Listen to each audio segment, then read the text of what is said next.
को भी अपने रडार पर ले आते हैं। केपीआईटी टेक का ज़रा इसको सामने लाइए। जो अहम वजह है इस पर चर्चा करने की वो ये है कि आप देख रहे हैं कि इस बाज़ार में भी जो है वो लगभग 1% की तेज़ी हम देख पा रहे हैं। आज जेपी मॉर्गन की जो ब्रोकरेज रिपोर्ट है उसमें बताया गया है कि जो सबसे पहले तो जो रेटिंग है उसे न्यूट्रल से बढ़ाकर ओवरवेट किया है, लक्ष्य भी बढ़ाकर 2000 किया गया है। इंडस्ट्री के मुकाबले अगर हम पेयर्स की बात करें तो इस शेयर में अच्छी तेज़ी की उम्मीद जताई गई है। इंजीनियरिंग रिसर्च और डेवलपमेंट सेक्टर की अग्रणी कंपनी है और ये टॉप पिक जो है वो जेपी मॉर्गन ने अपनी रखी है इस क्षेत्र में। इसके अलावा आय और मार्जिन में भी 1 से 3% बढ़। आईटी टेक ब्रोकरेज की रिपोर्ट और बाकी फैक्टर से आपको कैसा लग रहा है? तो एक्चुअली आईटी सेक्टर में देखें तो KPIT is one of the very good stocks cash में जो है। फिलहाल हम देख रहे हैं तो एक लॉन्ग टर्म ट्रेंड इंटैक्ट है और close to 200 day moving average जो 1600 का रेंज आ रहा है। सो दिस शुड एक्ट, ये एक सपोर्ट का लेवल बहुत ही महत्वपूर्ण है। और अभी हम जो देख रहे हैं वॉल्यूम में भी पिकअप है और कंसोलिडेशन के बाहर आने की ट्राई कर रहा है।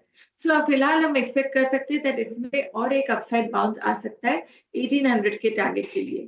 1800 के ऊपर अगर सस्टेन करता है तो it confirms the further strength. So फिलहाल व्यू पॉजिटिव रहेगा, 1600 का सपोर्ट और 1800 का टारगेट। तो ये राय है। 1800 तक के न्यूनतम लक्ष्य जो है वो वैशाली जी फिलहाल इसमें देख रही हैं। बाकी जेपी मॉर्गन की राय में 2000 तक के लक्ष्य आने वाले वक्त में नजर आ सकते हैं। अमूल, मैं आपके पास आना चाहूँगा। ज़रा कंज्यूमर और एफएमसीजी सेक्टर को देखें तो वैसे तो हम प्रेशर देख रहे हैं, लेकिन उसमें मैरिको ज़रा मैं सामने लेकर आना चाहूँगा, क्योंकि मॉर्गन स्टैनली ने इस पे इक्वल वेट की जो रेटिंग है वो बरकरार रखी है। कुछ ऐसी बातें भी सामने रखी हैं जिसकी वजह से आप देख रहे हैं कि मैरिको को एक तरह से इस बाज़ार में सहारा मिलता हुआ। दूसरी तिमाही में जो बिक्री की ग्रोथ रही है वो उनके अनुमान के मुताबिक रही है।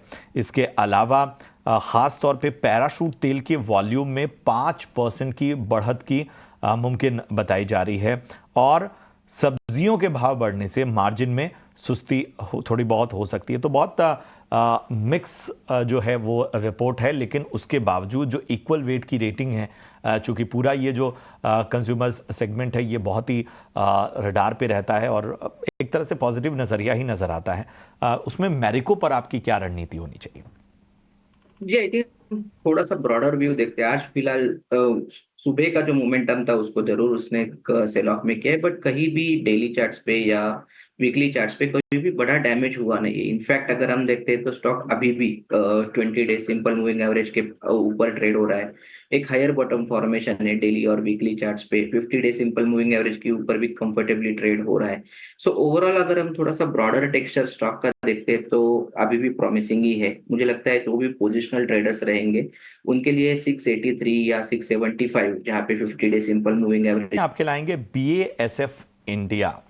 पिछले 5 ट्रेडिंग सेशन में देखिए, अगर हम बीएसएफ इंडिया को देखें तो लगभग 23% का उछाल बीएसएफ इंडिया ने दिखाया। पिछले 5 ट्रेडिंग सेशन की मैं बात कर रहा हूं। आज भी देखिए, आज जो है ये स्टॉक लगभग 3% ऊपर नजर आ रहा है।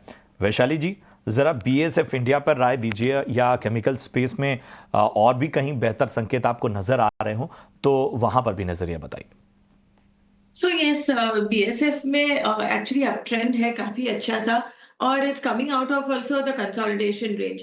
तो मुझे लग रहा है कि वॉल्यूम भी 2-3 दिन से अच्छे से अबव एवरेज है। तो आई थिंक इसमें बने रहना चाहिए, या खरीदारी के मौके तो डिक्लाइन में ही ठीक रहेगा।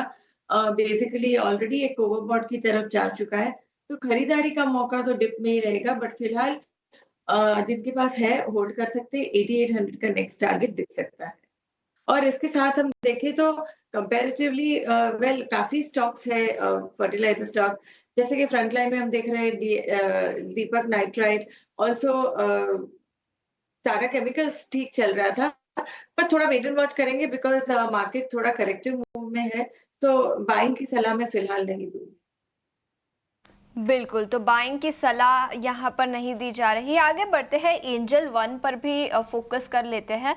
याद रखिए बीएसई ने नए एक्सचेंजेस ने नए सर्कुलर निकाले हैं एफएनओ ट्रेडिंग को लेकर, कई सारे स्टॉक्स पर उसका इम्पैक्ट दिखा है। इन्वेस्टेक की रिपोर्ट आई है एंजल वन पर, स्टॉक में करीब 6% की तेजी भी आज के ट्रेडिंग सेशन में दिखी है। इन्वेस्टेक ने खरीदारी की राय रखी है एंजल वन पर, टारगेट बढ़ाकर अब 3,000 रुपए प्रति शेयर का कर दिया है। उन्होंने अपने प्रॉफिट के एस्टिमेट्स भी बढ़ाए हैं करीब 5 से 6% पर। उनका मानना है कि रेगुलेटरी चेंजेस का इम्पैक्ट कम होता हुआ नजर आ सकता है। कंपनी ने प्राइस हाइक्स लिए हैं जिसके चलते रेगुलेटरी चेंजेस का इम्पैक्ट ऑफसेट होता हुआ नजर आएगा। रेवेन्यू भी बढ़ सकता है प्राइस हाइक्स के चलते। तो पॉजिटिव रिपोर्ट इन्वेस्टेक की टारगेट प्राइस भी बढ़ाया है जिसके चलते एंजल वन में करीब 6% की तेजी दिखी है। वैशाली, आपसे पूछना चाहूंगी एंजल वन और इसी के साथ साथ बीएसई पर भी अपनी राय दीजिए। So I would say that angel one आप देखेंगे तो एक रेजिस्टेंस पे है, और हमने एज अ डिस्क्लेमर ये स्टॉक काफी बार हमने हमारे क्लाइंट्स को ट्रेडिंग के नजरिए से दिया है। तो अगर ये स्टॉक 2750 के ऊपर सस्टेन करता है तो आई थिंक ये स्टॉक फर्दर अपसाइड की तरफ जाएगा। सो व्यू पॉजिटिव बन रहा है।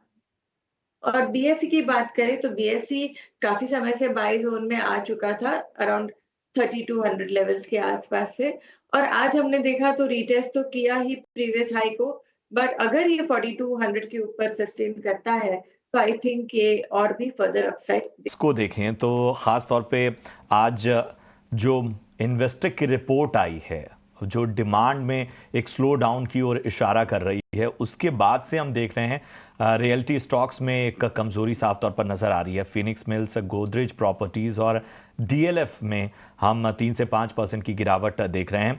शोभा डेवलपर्स और प्रेस्टीज स्टेट भी 2 से 3% नीचे नज़र आ रहे हैं।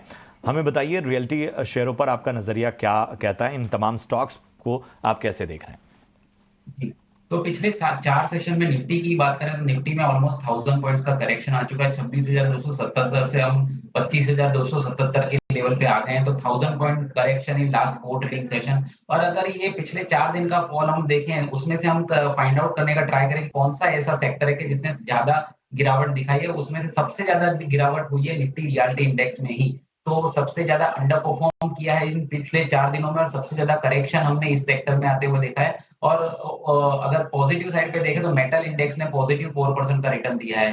तो रियल्टी इंडेक्स में अच्छी खासी गिरावट हो चुकी है। पिछले 5 सेशन में अच्छा खासा करेक्शन हो गया और अभी भी टेक्निकली रिलेटिव टर्म्स में वीक लग रहा है। और जिस तरह से मार्केट जा रहा है, ये हाई बीटा सेक्टर है तो करेक्शन इसके तेज रहते हैं। निफ्टी रियल्टी इंडेक्स की बात करें तो उसने अभी आज के सेशन में 50 दिन की एवरेज का सपोर्ट तोड़ा है। अगर टू बी प्रिसाइज मैं निफ्टी रियल्टी इंडेक्स की बात करूं जो अभी 1050 पे ट्रेड कर रहा है, तो इसकी जो 50 डेज ईएमए थी 1067 पे थी। तो 50 दिन की एवरेज टूटना और उसके नीचे सस्टेन होना एक नेगेटिव माना जा सकता है। और जिस तरह का मार्केट में बेरिश साइड का मोमेंटम आज के सेशन में बना है, मुझे लग रहा है कि ये आगे वीकनेस बढ़ सकती है। जो सेक्टर ने अंडर परफॉर्म किया है पिछले 4 दिन में सबसे ज्यादा घटा है, वो और अंडर परफॉर्म कर सकता है। तो इसमें यहाँ से जिस तरह गिरावट आई है, ये गिरावट सामने और बढ़ सकती है। अभी हम जब भी मार्केट सेटल होगा या ऊपर जाने का ट्राई करेगा तो हम ऐसे सेक्टर में से स्टॉक्स चुनने चाहिए जो आउट परफॉर्मर हो और रेजिलिएंट हो। तो Nifty realty at least short term movements देख के तो ऐसा लग रहा है कि अभी मोमेंटम डाउनसाइड का कंटिन्यू रहेगा और अभी बॉटम फिशिंग नहीं करनी चाहिए, क्योंकि